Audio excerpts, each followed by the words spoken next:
The ballroom of the Grand Meridian Hotel sparkled under the light of three massive crystal chandeliers.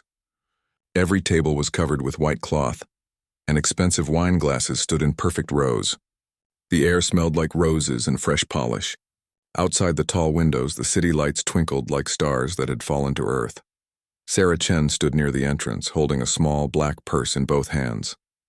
She wore a simple navy blue dress that she had bought from a discount store 3 years ago. Her black hair was pulled back into a neat bun, and she wore no jewelry except for a plain watch on her left wrist. She was 57 years old, but she looked tired in a way that made her seem older. This was her first company event since she started working at Hartwell Investment Group 2 months ago. She was an administrative assistant, which meant she answered phones, organized files, and made copies of documents. The pay was not great, but it was steady. Sarah needed steady. She watched as her coworkers arrived in groups, laughing and talking loudly. They all seemed to know each other well. Sarah recognized some faces from the office, but she had not spoken to most of them beyond simple greetings. She preferred to keep to herself. It was safer that way. "Sarah, you came," a cheerful voice called out. Sarah turned to see Jennifer Martinez walking toward her. Jennifer worked in the accounting department on the same floor. She had curly brown hair and always wore bright lipstick. She was one of the few people who had tried to befriend Sarah. "Hello, Jennifer," Sarah said with a small smile. "You look very nice, and thank you." "So do you." Jennifer linked her arm through Sarah's. "Come on, let's get some food before Marcus gives his speech. I heard they have shrimp cocktail." Sarah let Jennifer guide her toward the buffet tables. She was grateful for the company. Being alone in a room full of strangers always made her feel like she was standing on the outside of a glass box, watching life happen to other people. The buffet was impressive. There were silver trays piled high with food that Sarah could not afford to buy in her normal life. Roasted meats, fancy cheeses, tiny sandwiches with no crust, and desserts that looked like small works of art. Sarah took a plain roll and some salad. She did not want to seem greedy. "Is that all you are getting?" Jennifer asked, her plate full of different foods. "Sarah, this is free food. Live a little." Sarah smiled but shook her head. "This is enough for me." They found seats at a table near the back of the room. Other people joined them, but they mostly talked among themselves about office gossip and weekend plans. Sarah ate quietly and listened. This was her role, the quiet one, the invisible one. After about 30 minutes, someone tapped a microphone on the small stage at the front of the room. The conversations died down. Sarah looked up and saw Marcus Hartwell walking onto the stage. He was the senior vice president of the company and, technically, Sarah's boss, though she rarely dealt with him directly. He was a tall man in his early 40s with perfectly styled blonde hair and a suit that probably cost more than Sarah's monthly rent. "Good evening, everyone," Marcus said, his voice booming through the speakers. "Welcome to Hartwell Investment Group's annual Corporate Appreciation Dinner." People clapped politely. Marcus smiled, showing very white teeth. "I want to thank you all for your hard work this year," he continued. "Because of your dedication, we have seen record profits. And record profits mean record bonuses." The room erupted in cheers and applause. Sarah clapped softly. She would not be getting a bonus. Administrative assistants did not get bonuses. Marcus talked for several more minutes about company achievements and future goals. Sarah's mind began to wander. She looked at the grand piano sitting in the corner of the stage. It was a beautiful instrument, black and shiny, probably worth more money than she would make in several years. She wondered if it was in tune. She wondered if anyone here even knew how to play it. "Now I know what you are all thinking," Marcus said, pulling Sarah back to attention. "Marcus, you handsome devil, why is there a piano on stage?" "Well, I will tell you. When I was planning this event, I thought we need some class. We need some culture. And what is more classy than a piano?" He walked over to the piano and ran his hand along its surface like he was petting an expensive car. "Some of you might not know this about me," Marcus continued, "but I actually took piano lessons as a child. 5 years of lessons," my mother insisted. "She said it would make me a gentleman." He laughed at his own story. "I was pretty good, too. Not concert level or anything, but I could play some Mozart, some Beethoven basics. The ladies loved it. A few people laughed." Sarah noticed they were the people who wanted to impress Marcus. "In fact," Marcus said, sitting down on the piano bench, "let me show you what I remember." He placed his fingers on the keys and began to play. Sarah recognized the piece immediately. It was a simple arrangement of Für Elise by Beethoven. Every child who took piano lessons learned this piece. Marcus played it slowly and carefully, making several mistakes. His timing was off and his left hand barely moved. When he finished, people clapped anyway. Marcus stood up and bowed dramatically. Thank you, thank you. I still have some magic in these fingers. He was clearly very pleased with himself. Sarah felt a small ache in her chest. The piano deserved better than that. Now, Marcus said, I wonder if anyone else here plays. Any hidden talents in the room? Sarah looked down at her plate. She did not want to be noticed. Oh, Sarah plays piano, Jennifer said suddenly, her voice carrying across the room. Sarah's head snapped up. She stared at Jennifer with wide eyes. No, Sarah? Marcus scanned the room. Who is Sarah? Jennifer raised her hand and pointed at Sarah. Sarah Chen. She works in your department. All eyes turned to Sarah. She felt her face grow hot. Her hands began to shake slightly under the table. Marcus squinted at her from the stage. Oh, the new assistant. Sarah, is it true? Do you play? Sarah opened her mouth, but no words came out. How could she answer? Yes, she played. But saying yes would lead to questions. Questions would lead to stories. Stories would lead to a past she had buried deep. I took some lessons long ago, Sarah finally said quietly. But it has been many years. Well, come on up. Marcus waved at her. Do not be shy. Show us what you have got. No, thank you, Sarah said, her voice barely audible. I am not good anymore. Oh, come on. Someone from another table called out. We want to hear. More people joined in, encouraging her. Sarah felt panic rising in her throat. She looked at Jennifer, who seemed confused by Sarah's reaction. I really cannot, Sarah said louder now. My hands. They do not work well anymore. This was true in a way. Her hands bore scars that most people never noticed. Years ago, they had been damaged. They had healed, but not perfectly. Never perfectly. Marcus laughed from the stage. It was not a kind laugh. Well, if you play the piano, I'll leave, he said, still chuckling. I am just joking, of course. But seriously, after my performance, anyone else would sound like a beginner anyway. Some people laughed with him. Sarah felt the moment pass. The attention shifted away from her as Marcus started talking about something else. She released a breath she did not know she had been holding. I am sorry, Jennifer whispered next to her. I did not know it would embarrass you. I just thought it would be fun. It is okay, Sarah said, though her heart was still beating fast. You did not know. The rest of the evening passed slowly. Marcus continued to hold court, moving from table to table, shaking hands and telling stories. He was the kind of man who loved being the center of attention. Sarah watched him carefully. She had met men like him before, men who thought they were better than everyone else, men who never imagined that the quiet woman in the corner might have a story more interesting than their own. As the event was winding down, Sarah excused herself and walked to the restroom. She needed a moment alone. Inside, she looked at herself in the mirror. Her reflection showed a tired woman with gentle eyes and worry lines on her forehead. Who did she see? The girl she used to be was gone. That girl had died in a hospital room 38 years ago, even though her body survived. Sarah turned on the cold water and let it run over her hands. She looked down at them. They were small hands with thin fingers and short nails. On her left hand, between her thumb and first finger, there was a thin white scar that ran about 2 inches long. On her right hand, 2 of her fingers had similar scars. Most people never noticed them. But Sarah saw them every day. She flexed her fingers slowly. They still worked. They could type, hold a pen, carry groceries. They could do all the normal things that hands do. But they could not do what they once did. They could not fly across piano keys with the speed and precision that had made a young girl famous across 3 continents. Sarah dried her hands and walked back into the ballroom. Most people were leaving now, saying their goodbyes and heading to the parking lot. She found Jennifer and thanked her for inviting her to sit together. Are you okay? Jennifer asked, looking concerned. You seem upset. I am fine, Sarah said. Just tired. I think I will go home now. Okay, I will see you Monday at work, Jennifer said, giving her a quick hug. Sarah walked out into the cool night air. The parking lot was half empty. She found her old Honda Civic, the paint faded and a small dent in the back bumper. She sat in the driver's seat but did not start the car right away.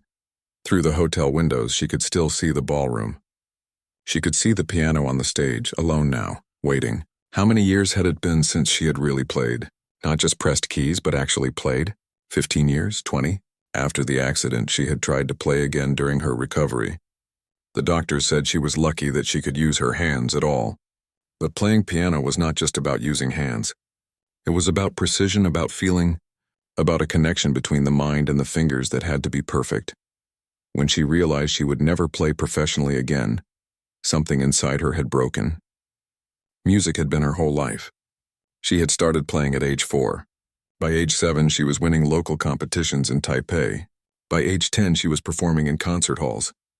By age 12, she had won the Chopin International Piano Competition for young pianists, one of the most prestigious competitions in the world. The newspapers had called her the Angel of the Piano. Her parents had been so proud. Her teachers said she would be one of the greatest pianists of her generation. She had been scheduled to perform with the Berlin Philharmonic the month after she turned 19. Then came the car accident. Her mother had been driving. They were going to a rehearsal. Sarah never remembered the moment of impact. She only remembered waking up in the hospital, her hands wrapped in bandages, her mother crying beside the bed. The doctors did their best. She had surgery twice, but the damage to the nerves and tendons was too severe. She could move her fingers, but the fine motor control was gone. The speed was gone. The ability to play the complex pieces that had made her famous was gone. Her performance career ended before her 20th birthday. Her family's financial situation, which had depended on her performances and the sponsorships that came with them, collapsed. Her father's business had failed the same year.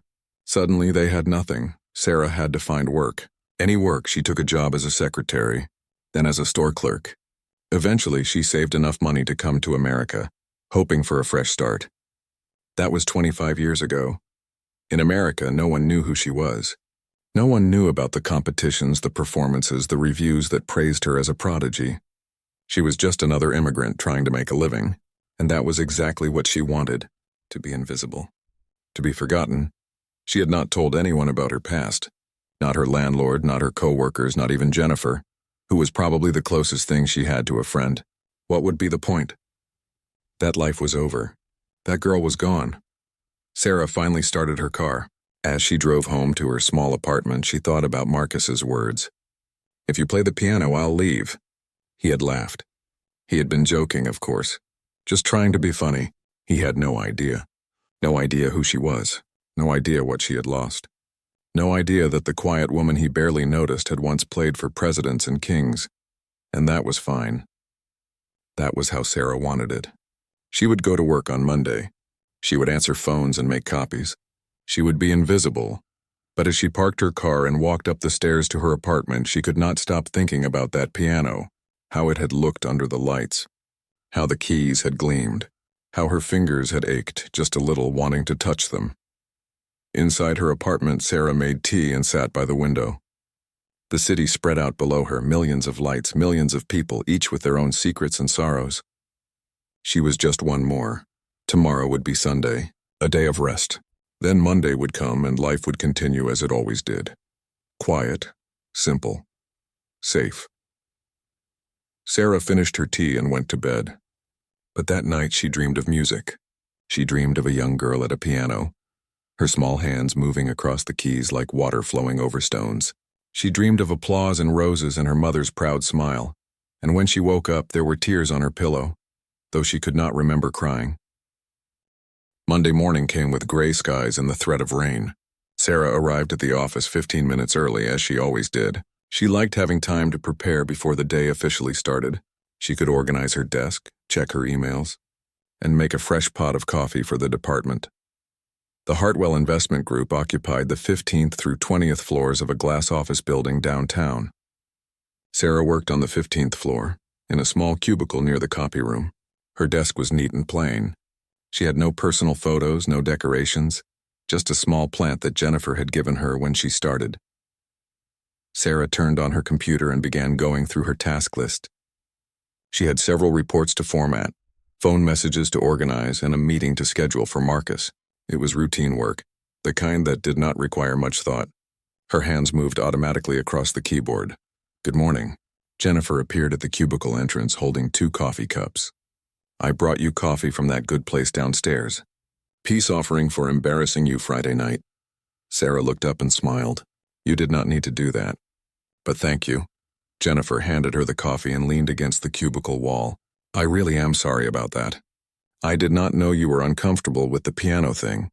You mentioned once that you played, so I thought you would not mind. When did I mention that? Sarah asked, genuinely confused, remember? Like 3 weeks ago? We were talking about hobbies, and I asked if you did anything for fun. You said you used to play piano. Sarah did remember now. She had been careless. She usually never mentioned it. Oh yes. Well, it was a long time ago. I am very rusty now. Still, it would have been cool to hear you play. Marcus was so full of himself up there. Jennifer rolled her eyes. 5 years of lessons, and that is all he can play? My nephew is 8 and plays better than that. Sarah laughed softly. He seemed very proud of himself. Marcus is always proud of himself, Jennifer said. He thinks he is God's gift to the investment world. Did you know he tells people he went to Harvard? He went to a state school. I saw his resume once. Really? Sarah was not surprised. Marcus seemed like the type to exaggerate. Yep. But anyway, I should get to work. Enjoy the coffee.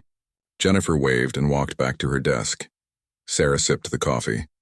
It was good, much better than the office coffee. She felt grateful for Jennifer's friendship, even if it sometimes made her nervous. Getting close to people meant they might ask questions. Questions meant she might have to lie or worse, tell the truth. The morning passed quickly. Sarah answered 17 phone calls, scheduled 3 meetings, and reorganized an entire filing cabinet. At noon, she took her lunch to the small break room. She had packed a sandwich and an apple from home. Eating out was too expensive. The break room was empty except for Tom Wilson, a financial analyst who always ate lunch at exactly noon. He was reading something on his tablet and did not look up when Sarah entered. She sat at the table in the corner and unwrapped her sandwich.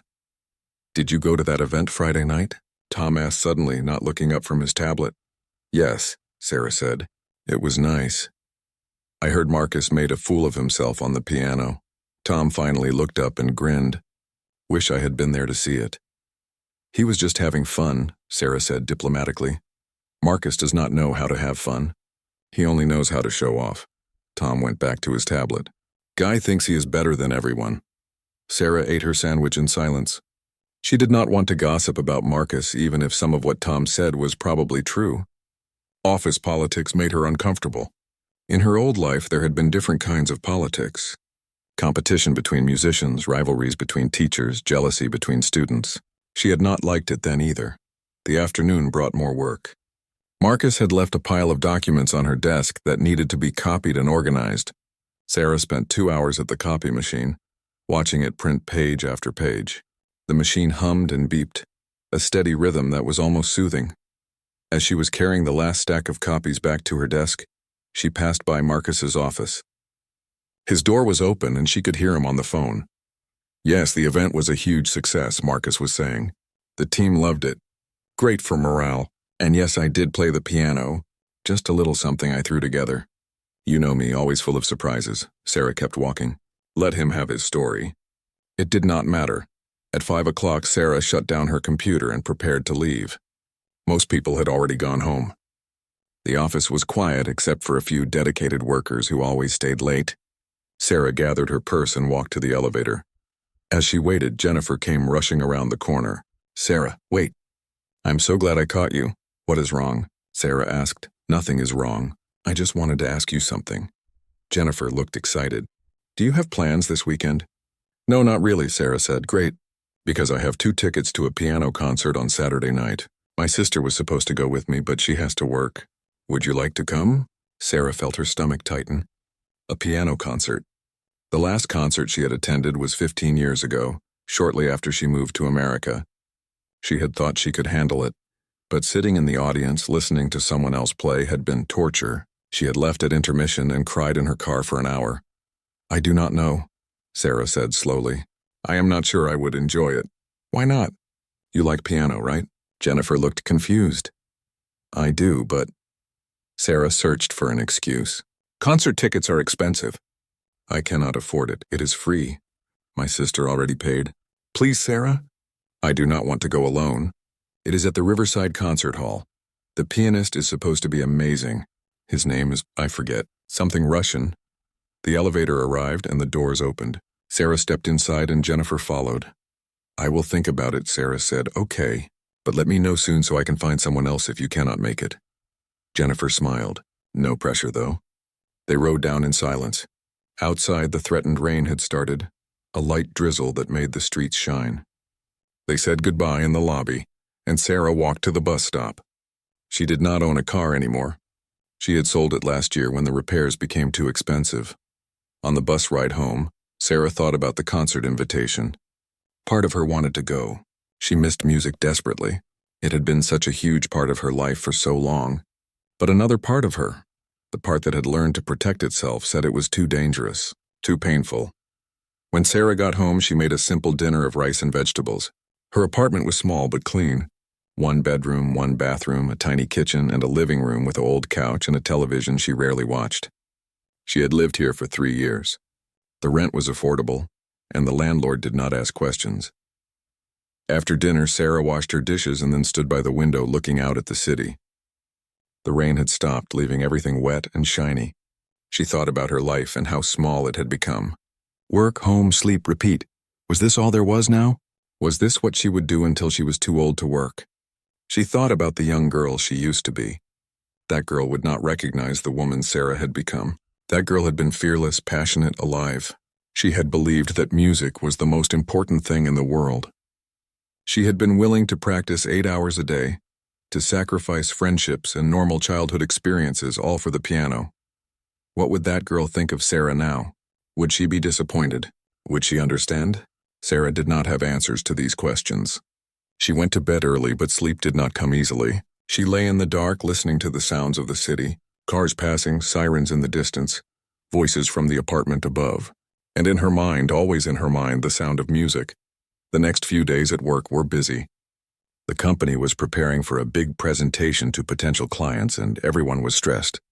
Marcus was especially demanding, asking Sarah to redo documents multiple times because they were not perfect enough. She did not complain. She just did the work. On Thursday, Jennifer asked again about the concert. So have you decided? The concert is Saturday at 7. We could get dinner before if you want. Sarah had been hoping Jennifer would forget about it. I am still not sure. Can I let you know tomorrow? Sure, Jennifer said, but she looked disappointed. That night, Sarah could not stop thinking about the concert. She had not been lying when she said it might be too painful. But maybe it was time to face that pain. Maybe avoiding music forever was not protecting her. Maybe it was just making her smaller and smaller until there was nothing left. On Friday morning, Sarah made a decision. She would go to the concert. It was just a few hours. She could handle it. She found Jennifer in the break room. I will go to the concert with you, Sarah said. If the offer is still available. Jennifer's face lit up. Really? That is great. I am so happy. Okay, how about we meet at the concert hall at 6:30? That gives us time to find our seats. That sounds good, Sarah said. Saturday arrived. Sarah spent the morning cleaning her apartment and doing laundry. She tried not to think about the evening ahead. At 5 o'clock, she started getting ready. She did not have many nice clothes, but she found a black dress that looked appropriate for a concert. She braided her hair and put on a little lipstick, something she rarely did. The bus ride to the concert hall took 40 minutes. Sarah arrived early and waited outside the main entrance. The Riverside Concert Hall was beautiful, with tall white columns and marble steps. She had never been here before. People in expensive clothes walked past her talking and laughing. Sarah, you came. Jennifer appeared wearing a bright red dress. You look so nice. Are you excited? A little nervous, Sarah admitted. Why nervous? It is just a concert. Jennifer linked her arm through Sarah's just like she had at the company event. Come on, let us find our seats. Inside, the concert hall was magnificent. Red velvet seats, golden decorations on the walls, and a massive chandelier hanging from the ceiling. The stage was large with a single grand piano in the center. Sarah's breath caught in her throat. The piano was beautiful, probably a Steinway, perfectly positioned under the stage lights. Their seats were in the middle section, about 20 rows back.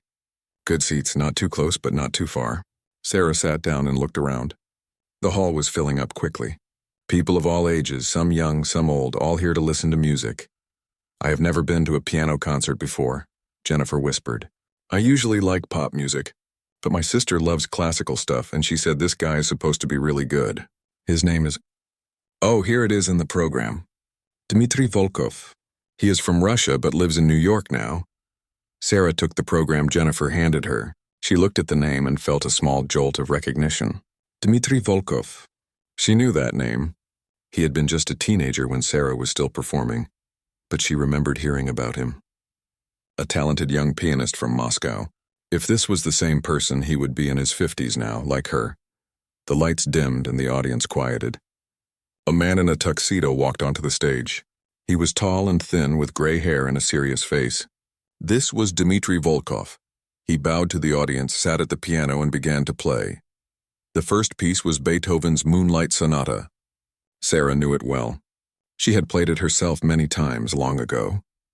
As the music filled the hall, Sarah felt something break open inside her. It was like a door she had kept locked for years suddenly swung wide. The music was beautiful. Volkov played with such emotion, such precision, such perfect control. Every note was exactly right. His hands moved across the keys with the kind of grace that Sarah had once possessed. She felt tears begin to slide down her cheeks. She tried to stop them, but they kept coming. Next to her, Jennifer was watching the stage, completely absorbed in the performance. She did not notice Sarah crying. The sonata ended and the audience applauded. Volkov waited for silence, then began the next piece. It was Chopin, one of the nocturnes. Sarah's heart ached. Chopin had been her specialty. She had won the Chopin competition with pieces like this. As she listened, Sarah was transported back in time. She was 19 again, sitting at a piano in Warsaw, playing for the judges. She remembered the feeling of the keys under her fingers, the way the music seemed to flow through her rather than from her. She remembered the standing ovation, the flowers, her mother's tears of joy. And then she remembered the accident, the sound of metal crunching, glass breaking, her mother screaming. The pain in her hands, the hospital. The doctor's sad face as he explained that the damage was permanent. More tears fell. Sarah wiped them away quickly, hoping no one would see, but the music kept pulling at her, pulling out all the grief she had buried so deep. The concert continued. Volkov played Rachmaninoff, then Liszt, then more Chopin. Each piece was perfect. The audience was completely silent except for the occasional cough. Everyone was mesmerized. During one particularly soft passage, Sarah looked down at her own hands resting in her lap. In the dim light, she could barely see the scars, but she knew they were there. She flexed her fingers slightly, wondering what they would feel like on a piano now. Would they remember? Would the music still be inside them somewhere? The concert ended with a thunderous piece by Prokofiev. When Volkov played the final chord, the audience exploded into applause. People stood up cheering. Volkov bowed again and again. Someone threw flowers onto the stage. Sarah stood with everyone else clapping, tears still streaming down her face. Jennifer finally noticed. "Sarah, are you okay? Why are you crying?" Jennifer looked concerned. "The music," Sarah said, her voice shaking. "It was just very beautiful." It was not it? Jennifer smiled. "I did not think I would like classical music, but that was amazing." "Are you sure you are okay?" "Yes," Sarah said, wiping her face with her hand. "I am fine. Thank you for inviting me." They left the concert hall with the crowd. Outside, the night air was cool and fresh. Sarah felt exhausted, like she had run a marathon. Her emotions were all over the place. "Do you want to get some coffee or something?" Jennifer asked. "There is a cafe around the corner." "No, thank you," Sarah said. "I think I need to go home. But I had a wonderful time, really." "Okay, I will see you Monday then." Jennifer gave her a hug. "Thanks for coming with me." Sarah took the bus home, still feeling shaken by the experience. The concert had cracked something open inside her, something she had tried to keep sealed. All weekend she felt unsettled. She cleaned, she cooked, she tried to read, but she could not focus on anything. Her mind kept returning to the concert, to the music, to her own past. On Sunday evening, she sat by her window and made a decision. She needed to try something, just once, just to see. Sarah went to her closet and pulled out a cardboard box from the back. Inside were a few items from her old life that she had kept. Photos of her as a child at the piano, a program from a concert in Vienna, some newspaper clippings in Chinese that she could not bear to throw away, and at the bottom, sheet music. Lots of sheet music. She pulled out a piece. Chopin's Nocturne in E-flat major, one of her favorites. She looked at the notes on the page and her fingers began to move automatically, pressing invisible keys. The muscle memory was still there, buried deep but not forgotten. Sarah knew what she had to do. She had to play again. Not professionally, not for an audience, just for herself. Just to know if the music was still inside her. But she did not have a piano. She had not touched a real piano in years. Where could she go? How could she do this without anyone knowing? Then she remembered. The Riverside Concert Hall. Jennifer had mentioned that they offered practice rooms that could be rented by the hour. It was expensive, but Sarah had some money saved. Maybe, just maybe, she could afford one session, 1 hour, just to see if her hands could still make music. On Monday, she would call and make a reservation. The thought terrified her and excited her at the same time. After so many years of silence, Sarah was going to play again. Monday morning felt different. Sarah woke up with a sense of purpose she had not felt in years. Before she even got out of bed, she knew exactly what she was going to do. She was going to rent a practice room and play the piano again. At work, she could barely focus. Her fingers kept tapping on her desk as if they were playing invisible keys. She kept thinking about the sheet music in her apartment, wondering which piece she should try first. Something simple, probably. Her hands were not what they used to be. During her lunch break, Sarah looked up the Riverside Concert Hall on her computer. The website said they had practice rooms available for rent, $25 per hour. Sarah swallowed hard. That was expensive, but she had to do this. She picked up her desk phone and dialed the number before she could change her mind. Riverside Concert Hall, how may I help you? A pleasant female voice answered. Hello, Sarah said, her voice slightly shaky. I would like to rent a practice room. One with a piano. Certainly. When were you thinking? Sarah thought quickly. Is this evening possible? Around 6 o'clock? Let me check. There was a pause and the sound of typing. Yes, we have practice room 3 available at 6. It has a Yamaha grand piano. Is that acceptable? Yes, perfect. I will take it. Great. How long would you like the room? We rent in 1 hour blocks, Sarah hesitated. 1 hour was already going to cost her money she should probably save. But she needed time to really try, not just rush through one piece. 2 hours, please. Wonderful. That will be $50. Can I get your name and a credit card number? Sarah provided the information, her heart beating fast. $50. That was her grocery money for more than a week. But she did not care. She had to do this.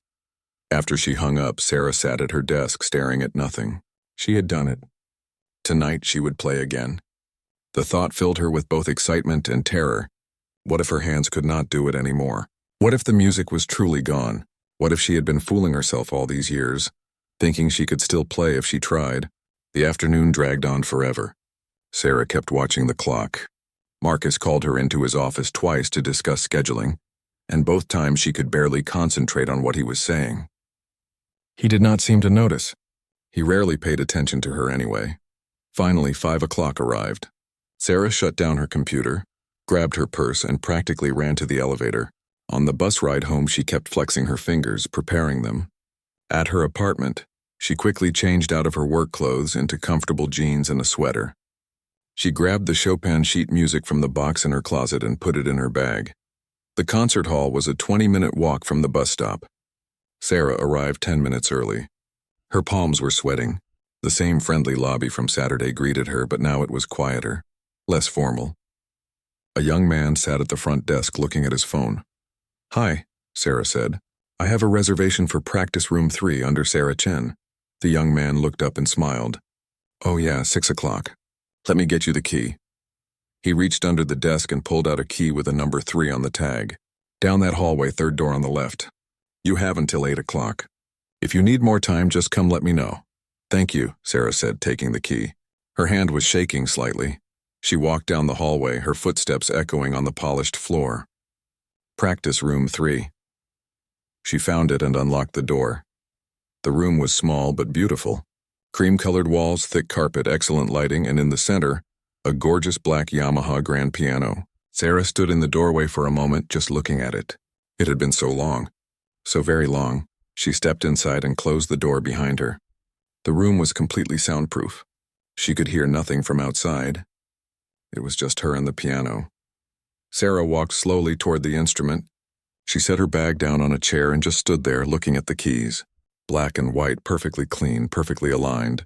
Waiting. She pulled out the piano bench and sat down. The height was good. She adjusted it slightly, the way she used to in her performing days. Then she placed her hands on her lap and closed her eyes, taking deep breaths. This was it. The moment of truth. Sarah lifted her hands and let them hover over the keys. She could feel the heat from the lights above. She could smell the faint scent of wood polish. Everything was perfect. She placed her fingers on the keys' middle C position, the way she had been taught as a child. The keys were cool and smooth under her fingertips. She pressed down gently, just playing a scale. C, D, E, F, G, A, B, C. The sound filled the room. It was a good piano, well-tuned with a warm tone. Sarah felt tears spring to her eyes immediately. The sound. Oh, the sound. She had missed it so much. She played the scale again, this time with her left hand. Then with both hands together, going up and down. Her fingers felt stiff and awkward, but they remembered. The muscle memory was still there, buried under years of not playing. Sarah opened the Chopin sheet music and set it on the piano's music stand. Nocturne in E-flat major. She had played this piece hundreds of times. She knew it by heart, but she wanted the music there anyway to guide her. She looked at the first measures, reminding herself of the tempo and the dynamics. Then she began to play. The opening was soft and gentle, a flowing melody in the right hand with simple accompaniment in the left. Sarah's right hand stumbled almost immediately. Her fingers could not move as smoothly as they needed to. The notes came out uneven and hesitant. She stopped and started again. This time she made it a little further before her hand cramped. She flexed her fingers, massaging the scarred areas. The doctors had warned her about this. The nerves and tendons would never be completely right again. Sarah tried a third time, going much slower. She focused on each note, making sure her fingers hit the right keys. It was not beautiful yet, not even close, but she was playing. She was making music. For the next 30 minutes, Sarah worked through just the first page of the Nocturne, over and over, fixing mistakes, adjusting her hand position, forcing her fingers to remember patterns they had once known so well. It was frustrating. It was exhausting, but it was also wonderful. She took a short break, shaking out her hands. Her fingers ached in a way they had not ached in years. But it was a good ache, the ache of being used for their true purpose. Sarah looked at the clock. She still had an hour and 20 minutes left. She decided to try something different. She put away the Chopin and pulled out a simpler piece from her bag, a Bach prelude, something more structured, less dependent on smooth flowing technique. The Bach was easier. Her fingers could handle the clearer, more separated notes better than the flowing romantic style of Chopin. She worked through the prelude slowly, and after several tries she could play it all the way through without stopping. When she finished, Sarah sat back and laughed. It was not a bitter laugh. It was a laugh of surprise and joy. She had done it. It was not perfect, not even close, but she had played a complete piece. The music was still inside her. For the next hour, Sarah played through several simpler pieces. She avoided the complex works that had made her famous. Those were beyond her now, probably forever. But there was still so much music she could play. Simpler pieces, slower pieces, pieces that did not require the lightning-fast precision that her damaged hands could no longer provide. When 8 o'clock came, Sarah felt like she had run a marathon. Her hands hurt, her back hurt from sitting in one position, and her emotions were completely wrung out. But she also felt more alive than she had felt in decades. She carefully put away her sheet music and stood up from the bench. She placed her hand on the piano surface one more time, feeling the smooth wood. "Thank you," she whispered to the instrument. Back at the front desk, Sarah returned the key. "How was it?" the young man asked. "It was good," Sarah said simply. "Very good." On the bus ride home, Sarah felt like she was floating. Yes, her playing had been rough. Yes, she had made countless mistakes. Yes, she was nowhere near the level she had once been. But none of that mattered. What mattered was that she had played. The music was not dead inside her. That night, Sarah could not sleep. Her mind was racing with thoughts. She could play again, Not professionally, not for audiences, but for herself. That was enough. That was more than enough. But where could she practice regularly? She could not afford to rent the concert hall practice room every week. $25 an hour, even just once a week, was too much for her budget. She needed to find another solution. Over the next few days, Sarah researched options. There were music stores that had practice rooms, but they were even more expensive than the concert hall. There were community centers, but most did not have pianos. Church pianos required permission and were often in use for services and events. Sarah was starting to feel discouraged when, on Thursday, something unexpected happened at work. She was in the break room, heating up her lunch in the microwave when Marcus walked in. He looked stressed, running his hand through his perfectly styled hair in a way that messed it up. "This is a disaster," he muttered, not really talking to Sarah, just talking to the air. An absolute disaster. Sarah stayed quiet. She had learned that sometimes Marcus just needed to complain out loud. "The charity gala," Marcus continued, pacing. "It is in 3 weeks. 3 weeks, and the entertainment just canceled. Some famous pianist. He has the flu and is canceling all his performances for the next month." Sarah's heart skipped a beat. A charity gala. Entertainment, a pianist. "I have called everyone," Marcus went on. "Every agency, every music school, every contact I have. No one is available on such short notice. This is going to ruin my reputation. The partners are going to kill me. I organized this event." He grabbed a bottle of water from the refrigerator and left the break room, still muttering to himself. Sarah stood frozen, her lunch forgotten. A charity gala needed a pianist. She was a pianist, but no, that was crazy. She could not perform. She had not performed in nearly 40 years. Her hands could not handle complex pieces. She would embarrass herself. But the thought would not leave her mind. All afternoon as she worked, she kept thinking about it. The company's charity gala, a chance to play for an audience again. It was terrifying. It was impossible. No, she could not do it. It was too risky. What if she failed? What if she froze up? What if her hands could not handle the pressure? That evening, Jennifer stopped by Sarah's desk. "Did you hear about the gala disaster?" "I heard Marcus talking about it," Sarah said carefully. "He is freaking out. Apparently this is a really big deal. All the major clients will be there. Partners from other firms. If it is a disaster, it will look really bad for the company." Jennifer shook her head. "I feel kind of bad for him, even though he is usually so full of himself." Sarah nodded but did not say anything. Over the weekend, Sarah could not stop thinking about the gala. She went back to the concert hall and rented the practice room for another 2 hours. This time she pushed herself harder. She tried more complex pieces, seeing what her hands could and could not do. The results were mixed. She could play moderately difficult pieces if she went slowly. She could handle most intermediate-level classical works. But the virtuoso pieces she had once performed with ease were beyond her. Her hands simply could not move fast enough anymore, and the scarred areas would seize up if she pushed too hard. But there were still beautiful pieces she could play. Pieces that depended more on emotion and phrasing than on speed and technique.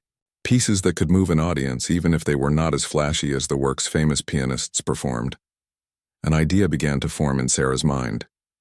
A crazy idea, an impossible idea, but it would not go away. On Monday morning, Sarah arrived at work with her heart pounding. She had made a decision, though she was not completely sure it was the right one. She waited until mid-morning when she knew Marcus would be in his office. Then she stood up, smoothed her skirt, and walked to his door. It was open as usual. Marcus was on his phone, looking at his computer screen with a frown. Sarah knocked gently on the door frame. Marcus looked up, surprised to see her. He covered the phone with his hand. "Yes, Sarah? Do you need something?"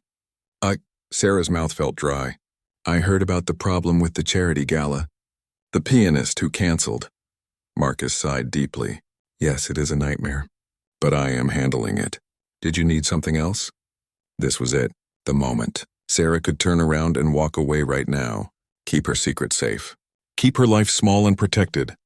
Or she could take a risk. "A huge, terrifying risk I could play," Sarah said quietly. "At the gala. I could play the piano." Marcus stared at her like she had just spoken in a foreign language. "What?" "I can play piano," Sarah said, her voice stronger now. "I could perform at the charity gala." Marcus put his phone down completely. "Sarah, I appreciate the offer, But this is not like the company event where I was just playing around. This is a major charity gala. We need professional-level performance. These people have heard the best musicians in the world.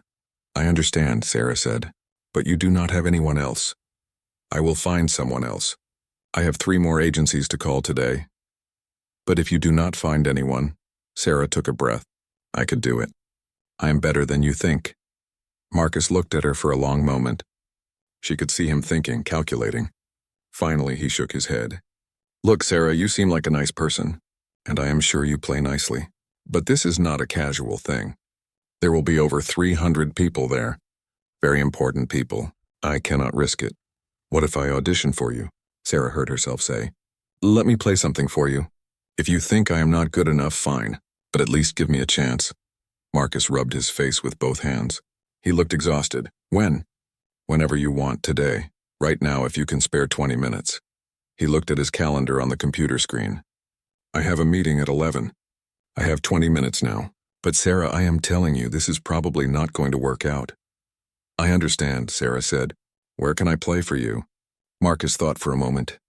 There is a piano in the company lounge on the 17th floor. The CEO likes to play sometimes. We can go there. Sarah's heart was racing so fast she thought it might explode. What had she just done? This was insane. But she could not back out now. They took the elevator to the 17th floor. The executive lounge was elegant with leather furniture and a view of the city. And in the corner there was a beautiful black grand piano, even nicer than the one in the practice room. Okay, Marcus said, checking his watch. I have 15 minutes now. Show me what you have got. Sarah walked to the piano, her legs shaking. She sat down on the bench and placed her hands on the keys. They were trembling. She closed her eyes and took 3 deep breaths. She thought about the little girl who had won competitions. She thought about the teenager who had played for thousands. She thought about the music that had never really died inside her. Just waited. Sarah opened her eyes and began to play. She had chosen Debussy's Clair de Lune. It was a piece that was beautiful, but not extremely difficult technically. It required emotion and feeling more than speed. It was perfect for her hands now. The opening notes floated into the air, soft and gentle like moonlight. Sarah's fingers moved across the keys and she forgot about Marcus watching. She forgot about her fear. She forgot about everything except the music. Her hands hurt. The scarred areas pulled and ached. But she pushed through it. She poured everything into the music. All her lost dreams, all her hidden sadness, all her quiet hope. The piano sang under her fingers. When she played the final notes and let them fade into silence, Sarah sat very still for a moment. Then she turned to look at Marcus. He was staring at her with his mouth slightly open. His expression had completely changed. He looked shocked. Sarah, he said slowly. Who are you?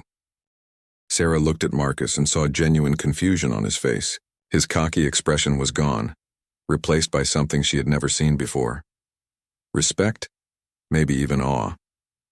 I am just Sarah, she said quietly, standing up from the piano bench.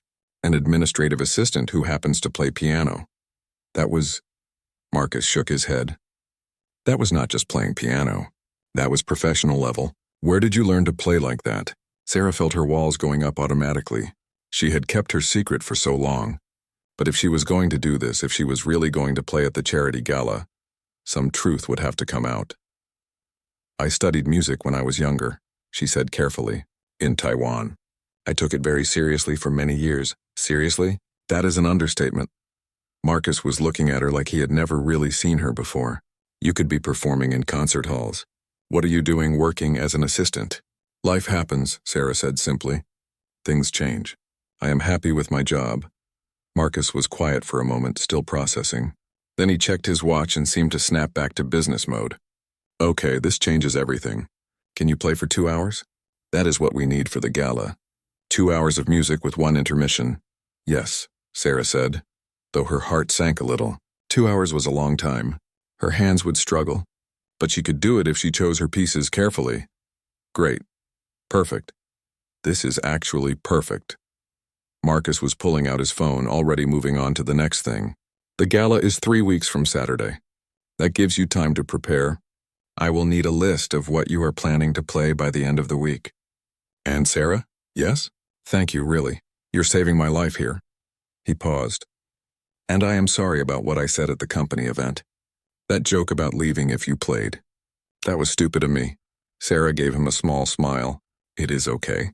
You did not know. No, I did not. Marcus looked at her thoughtfully. I am realizing there is a lot I did not know. After he left for his meeting, Sarah stood alone in the executive lounge. She walked back to the piano and placed her hand on its surface. What had she just agreed to? Playing for 2 hours in front of 300 important people? This was crazy, but it was too late to back out now. She had committed. She would have to make it work.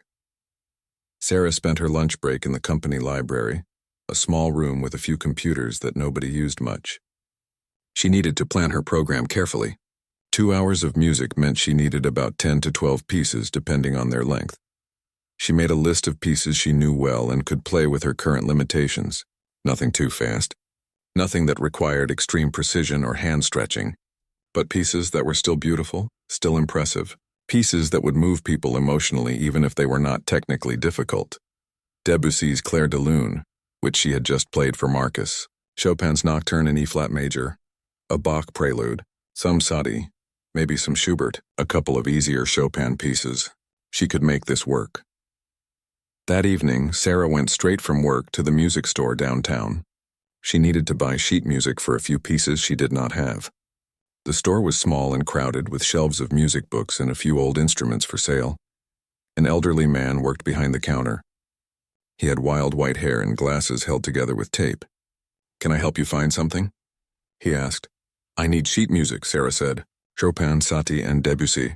A pianist. The man smiled. We have a good classical section. Follow me.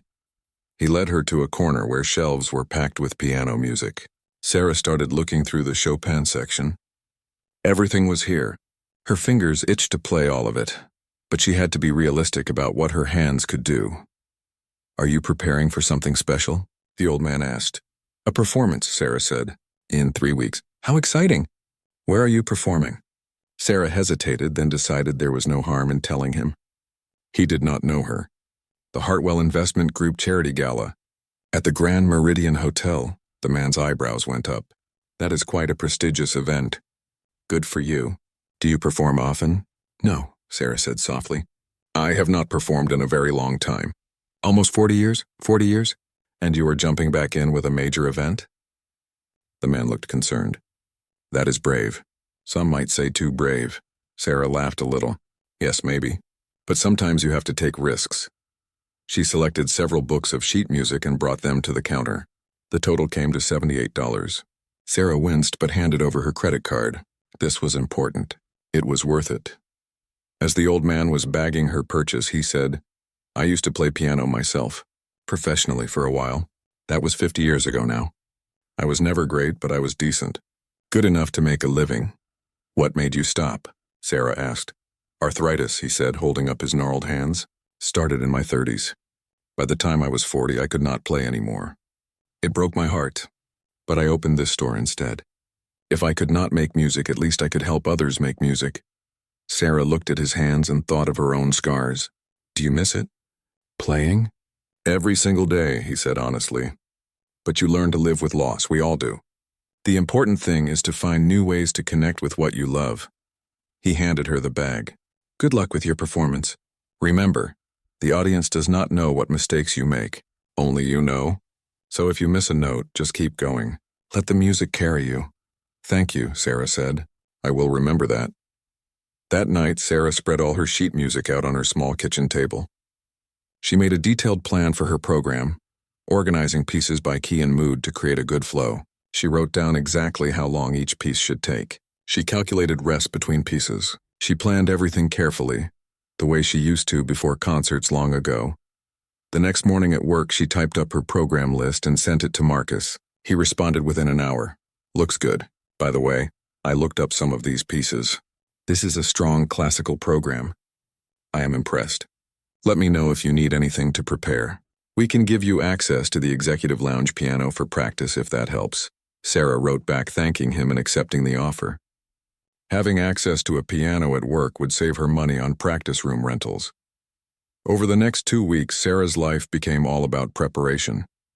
She practiced every lunch hour in the executive lounge. She rented the concert hall practice room on Saturdays for 4 hours. She played at home on her kitchen table, her fingers moving through the motions without sound.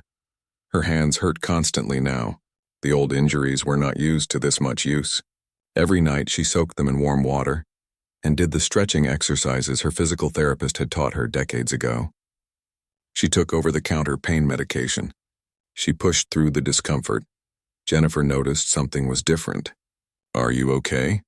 she asked one day at lunch. "You seem distracted, and you are never in the break room anymore." Sarah had not told anyone except Marcus about the performance. She wanted to keep it quiet in case she failed. But Jennifer was her friend. She deserved to know. "Can you keep a secret?" Sarah asked. "Of course. I am performing at the company charity gala. Playing piano." Jennifer's eyes went wide. "What, really? How did that happen?" Sarah explained about the canceled performer and her offer to help. She did not mention her past, just that she played piano and was filling in. "That is amazing," Jennifer said. "I'm coming to the gala. I get to hear you play for real this time. Are you nervous?" "Terrified," Sarah admitted. "You will be great. I heard you play beautifully that night at the concert hall practice. Remember when you were crying? You understand music in a way most people do not." Sarah smiled. "Thank you. That means a lot." As the gala approached, Marcus became more involved in the details. He asked Sarah to do a full run-through of her program so he could time everything. He arranged for a piano tuner to come the day before the event. He even bought her a new dress to wear, an elegant black gown that probably cost more than Sarah made in a month. "You cannot perform in your regular clothes," Marcus said when he gave her the dress. "You need to look the part. Consider it a work expense." Sarah was touched by the gesture, even though it made her uncomfortable to accept such an expensive gift. "Thank you. This is very kind. It is the least I can do. You are saving this event." Marcus paused. "Sarah, can I ask you something? Why did you keep this hidden? Your talent. Why work as an assistant when you could be doing so much more?" Sarah had known this question would come eventually. She chose her words carefully. "Sometimes the path we think we will take changes. I had opportunities when I was younger, but things happened and I had to make different choices. This job gives me stability. That is important to me." Marcus nodded slowly. "I get that. But after this performance, you know people are going to ask questions. You might get offers, recognition. Are you ready for that?" "I do not know," Sarah said honestly. "But I will deal with it when it happens." The night before the gala, Sarah could not sleep. She lay in bed going through each piece in her mind, visualizing her hands on the keys. She thought about all the things that could go wrong. Her hands could cramp. She could forget the music. She could freeze up from fear. The audience could be disappointed, but she also thought about the music itself. The beauty of it. The way it had sustained her through the hardest times of her life. The way it still lived inside her after all these years. That was what mattered. Not the applause or recognition, just the music. Saturday arrived with clear skies and warm sunshine. Sarah spent the morning quietly in her apartment. She soaked her hands, did gentle exercises, and tried to stay calm. She ate a light lunch because her stomach was too nervous for anything heavy. At 3 o'clock, she got dressed in the beautiful black gown Marcus had given her. It fit perfectly, elegant but simple. She put on the small pearl earrings that had been her mother's, the only jewelry she had kept from her old life. She looked at herself in the mirror and barely recognized the woman looking back. She looked like someone who belonged on a stage. Sarah arrived at the Grand Meridian Hotel at 4:30, 2.5 hours before she was scheduled to perform. She wanted time to adjust to the piano, to practice a little, to prepare mentally. The ballroom was already being set up. Round tables were being dressed with white linens and flower arrangements. The lighting crew was testing spotlights, and on the stage there was the piano. It was magnificent, a concert grand Steinway, jet black and perfectly positioned. Sarah walked onto the stage and approached the piano. She ran her hand along its surface, feeling the smooth finish. This was it. This was really happening. "Is it okay?" a voice asked. Sarah turned to see a young man in work clothes. "I am the piano tuner. I finished about an hour ago. Do you want to test it?" "Yes, please," Sarah said. She sat at the bench and played a few scales, then a short piece. The piano was perfect. Rich tone, responsive keys, excellent sustain. It was a dream instrument. "This is beautiful," Sarah said to the tuner. Thank you for your work. My pleasure. Good luck tonight. He smiled and left the stage. Sarah spent the next hour at the piano, not really practicing hard, just getting comfortable. She played through sections of each piece, reminding her hands of the patterns. She adjusted the bench height 3 times before it felt exactly right. At 6 o'clock, people started arriving. Sarah watched from backstage as the ballroom filled up. Everyone was dressed in expensive formal wear. Diamonds sparkled under the chandeliers. Important-looking people greeted each other with handshakes and air kisses. Sarah felt her anxiety building. These people were used to the best of everything. What if she was not good enough? What if they were bored? What if they wondered why such a mediocre pianist was performing at a prestigious event? Sarah? Jennifer found her backstage. Oh my gosh, you look amazing. How are you feeling? Nervous, Sarah admitted. You're going to be incredible. I know it, Jennifer gave her a quick hug. I have to go find my seat, but I will be watching. You have got this. At 7 o'clock, Marcus came backstage. We are ready for you. I am going to introduce you now. Are you ready? Sarah took a deep breath. As ready as I will ever be. Remember, these people are here for charity, not to judge your performance. They are already in a good mood. Just play your heart out. Marcus squeezed her shoulder. Thank you again for doing this. Sarah listened as Marcus walked onto the stage. She heard him welcoming everyone through the microphone. She heard him talk about the charity they were supporting, a children's hospital. She heard him explain about the original performer canceling. But we were incredibly fortunate, Marcus said, to discover that we had extraordinary talent right here in our own company. Please welcome Sarah Chen, who will be performing for us this evening. There was polite applause. Sarah walked onto the stage. The lights were bright, much brighter than she expected. She could not see individual faces in the audience, just a sea of blurry forms. Her hands were shaking as she sat at the piano. This was it. No turning back now. Hundreds of people were watching her, waiting. Sarah placed her hands on the keys and closed her eyes for just a moment. She thought of the little girl in Taipei who had first fallen in love with piano. She thought of her mother who had believed in her. She thought of all the music she had carried inside her for 40 years, waiting for this moment. She opened her eyes, took one final breath, and began to play. The first notes of Clair de Lune floated into the air, soft and gentle like a whisper. Sarah's fingers found their places on the keys, and suddenly the nervousness faded away. There was only the music. She had chosen this piece to open for a reason. It was the piece she had played for Marcus in her audition. It was familiar, comfortable, like putting on an old sweater. Her hands knew this music deep in their muscle memory, deeper than the scars, deeper than the pain. The ballroom fell completely silent. Sarah could feel the audience shifting from polite attention to real listening. The Debussy piece had a way of doing that, of pulling people in with its haunting beauty. She played the flowing melody, letting each phrase breathe, giving every note its full value. Her hands hurt. The old injuries were screaming at her already, and she had only been playing for 2 minutes. But she pushed the pain to the back of her mind. She had learned long ago how to separate physical discomfort from musical performance. The body could hurt while the soul sang. The piece built to its gentle climax and then settled back down to the quiet ending. Sarah played the final notes and let them fade completely into silence before she lifted her hands from the keys. The applause started, and it was warm and genuine. Sarah allowed herself a small smile. One piece down. Many more to go. She moved directly into the next piece, a Chopin nocturne. This was more romantic, more emotional. Sarah let herself feel the music, really feel it. She thought about her mother who had loved Chopin. She thought about being 19 and believing her whole life was ahead of her. She thought about all the loss and grief she had carried for so many years. The music poured out of her, and it was not perfect. Her left hand stumbled once in a difficult passage. Her fingers could not move as quickly as the piece really required, but what came out was honest and heartfelt. She was not trying to impress anyone with technical skill. She was trying to share something real. As she played, Sarah became aware that the audience was deeply engaged. She could feel it in the quality of their silence. This was not the polite quiet of people being socially appropriate. This was the silence of people who were truly listening, truly moved. She continued through her program. Bach, clean and precise. Satie, simple and beautiful. More Chopin, more Debussy. Each piece carefully chosen to work within her physical limitations while still creating an emotional impact. About 45 minutes in, Sarah took a brief pause. She flexed her hands under the piano, trying to relieve the cramping. The pain was intense now, but she was not even halfway through. She had to keep going. She started the next piece, a Schubert impromptu.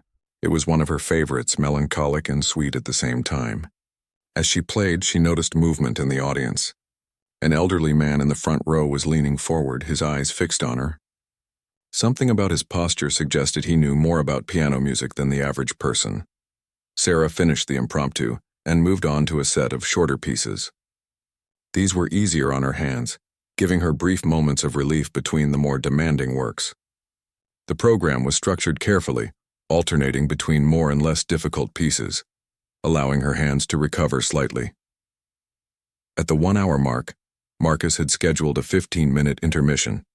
Sarah stood up from the piano bench, and the applause was immediate and enthusiastic. People were not just being polite anymore. They were genuinely appreciating the performance. Backstage, Sarah sat in a chair and held her hands under cold water from a bottle. They were trembling and red.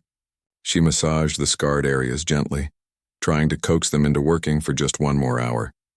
Jennifer came backstage, her eyes shining. "Sarah, this is incredible. Everyone is talking about how beautiful your playing is. Are you okay? You look tired." "I am fine," Sarah said, though she felt exhausted. "Just 1 more hour. You can do it. The hardest part is over." Jennifer hugged her quickly and went back to her seat. Marcus also came backstage.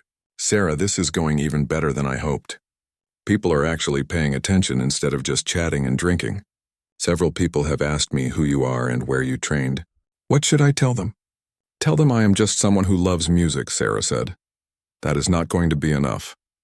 I think after tonight you are going to have some attention you cannot avoid." Sarah nodded slowly. She had known this might happen. "I will deal with it." The intermission ended and Sarah returned to the stage. The second half of her program included some of her favorite pieces. She had saved them for last, knowing she would need the emotional connection to get through despite the physical pain. She played more Chopin, a mazurka that reminded her of spring. She played Brahms, deep and serious. She played a piece by Farah that was so beautiful it made her own eyes water as she performed it. The elderly man in the front row had not moved. He was watching her with intense focus, and Sarah wondered who he was. There was something familiar about him, but she could not place it. As she moved into the final section of her program, Sarah made a decision. She had planned to end with a well-known Chopin waltz, something cheerful and uplifting. But now, in this moment, she felt called to do something different, something more personal. She paused before the final piece and spoke into the microphone for the first time all evening. "For my last piece," she said quietly, her voice slightly rough from not speaking, "I would like to play something I composed myself many years ago.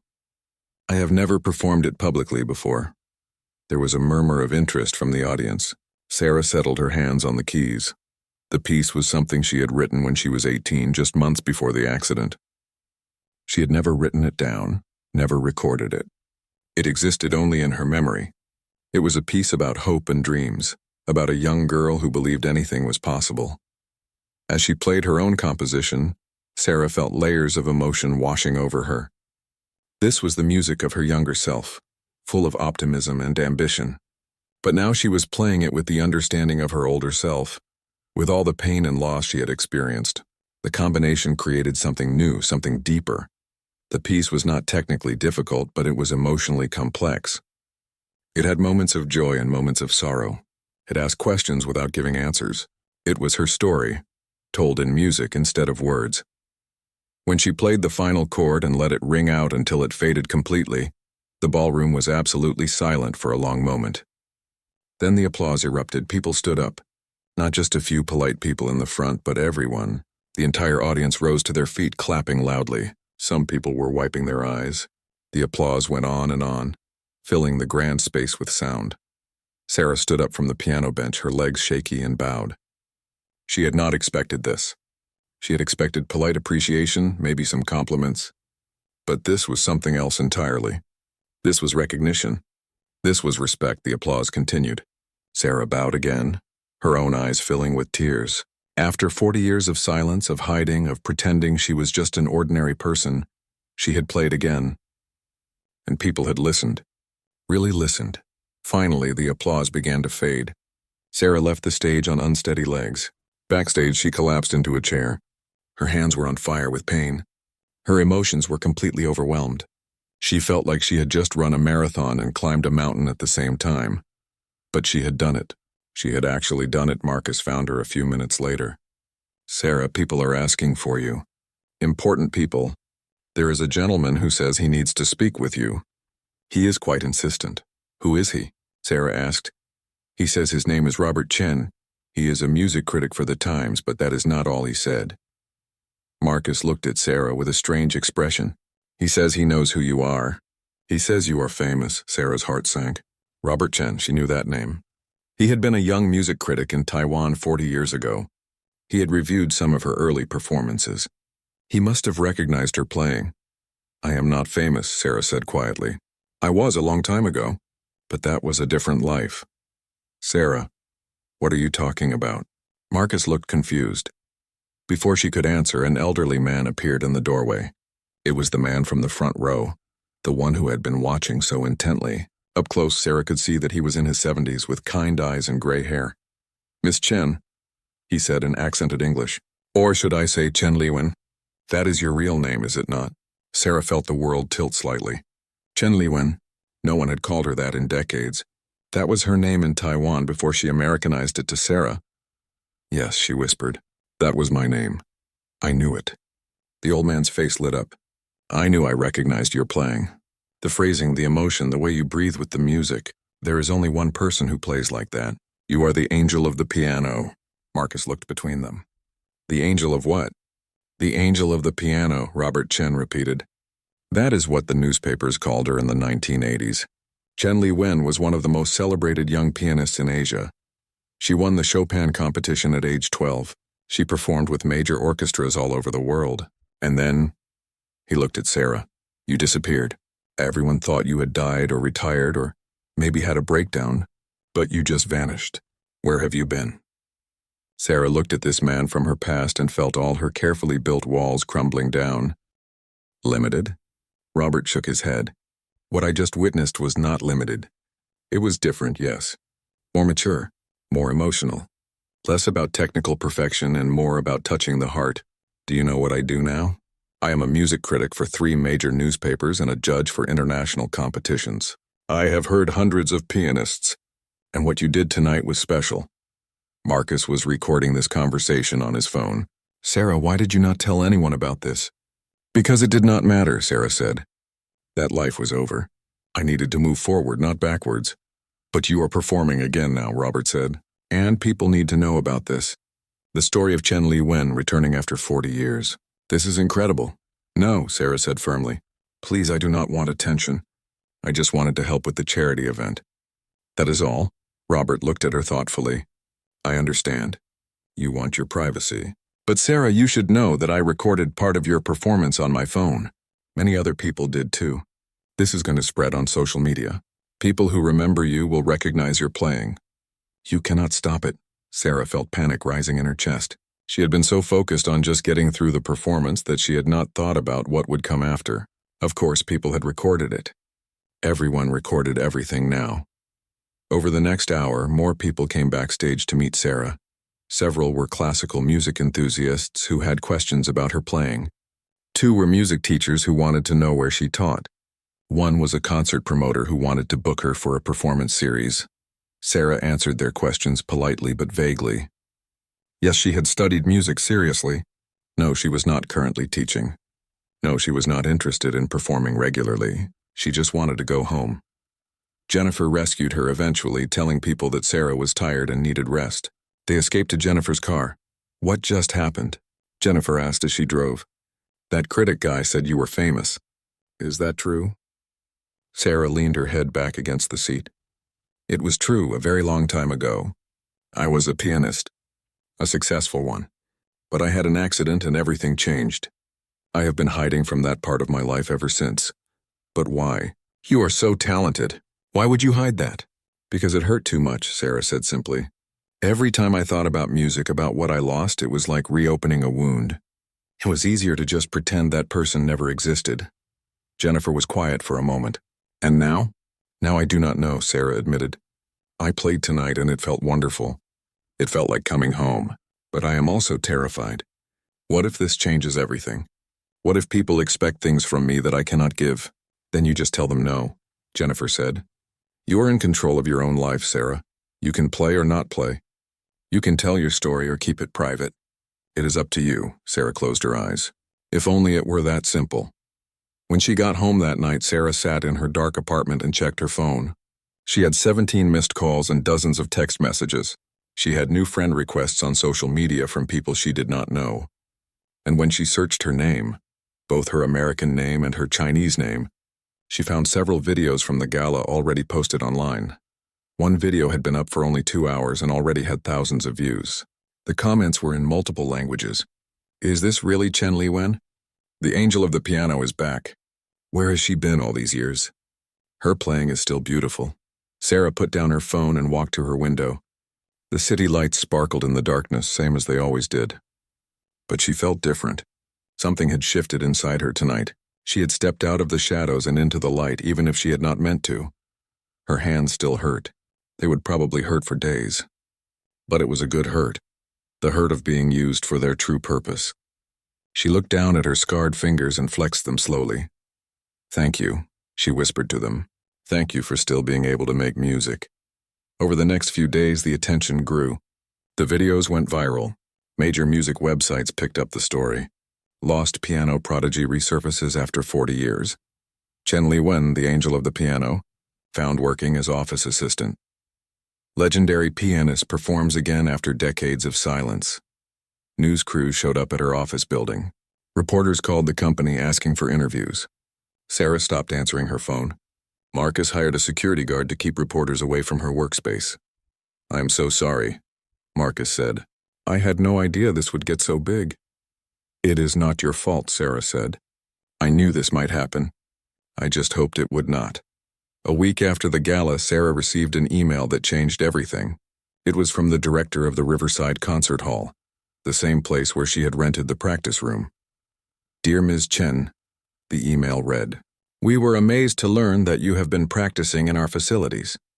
We would be honored to offer you a resident artist position. This would include free access to our practice rooms, opportunities to perform in our community concert series, and a small teaching position if you are interested. We understand that you have physical limitations, and we are willing to work with your needs. Please consider this offer. The classical music world would benefit greatly from your return, even in a limited capacity. Sarah read the email 3 times. A resident artist position, free practice rooms, teaching. This was more than she had ever imagined. She thought about the little girl in Taipei who had dreamed of a life in music. She thought about the teenager who had practiced 8 hours a day. She thought about the 40 years she had spent hiding from who she really was. Maybe it was time to stop hiding. Maybe it was time to accept that she was and always would be a pianist, even with damaged hands. Maybe she could build a new kind of life, one that honored both her past and her present. Sarah picked up her phone and called Jennifer. Can you meet me for coffee? I need advice. An hour later, they sat in a small cafe near Sarah's apartment. Sarah showed Jennifer the email from the concert hall. Are you going to accept? Jennifer asked. I think so, Sarah said. I'm scared, but I think I need to try. I have been invisible for so long. Maybe it is time to be visible again, even if it is uncomfortable. What about your job? Sarah smiled. I will keep working. I need the stability. But maybe I can also have music in my life again. Maybe I can have both. Jennifer raised her coffee cup. To new beginnings? Sarah clinked her cup against Jennifer's. To new beginnings. 2 months later, Sarah performed her first official concert as the Riverside Concert Hall's newest resident artist. The auditorium was sold out. People had come from all over the country to hear the legendary Chen Liwen play again. Sarah walked onto the stage in a beautiful dress. Her hair was done professionally. She looked like a concert pianist should look, but when she sat at the piano and placed her scarred hands on the keys, she was just Sarah, just a woman who loved music more than anything else in the world. Just a person who had learned that sometimes the path we take is not the one we planned, but it can still lead us home. She began to play, and the music filled the hall like light filling a dark room. And Sarah finally understood something she had not known before. She had thought her career ended when she lost the ability to play perfectly, but maybe that was never what mattered. Music was not about perfection. It was about truth. It was about sharing your heart through sound. And her heart, despite everything it had been through, still had so much music to share. As she played, Sarah smiled. She was home,